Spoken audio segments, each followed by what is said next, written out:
adventures as ET investigates. Plus, the White House crashers and Donnie's homecoming.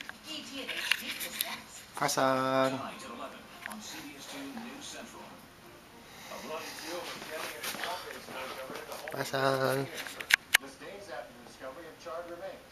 Now police question a person of interest. We'll have all new developments. Plus more fallout from the King of Ginger attacks. 3 boys could face criminal charges. And a high-flying performer takes a nasty fall. How one accident impacts future Hunky Santa shows. It was warm today, but will it stay that way the rest of the week? Your forecast tonight. This is a steak and lobster dinner for $24.99 at a famous seafood place. And this is Sizzler's incredible steak and lobster for just $14.99.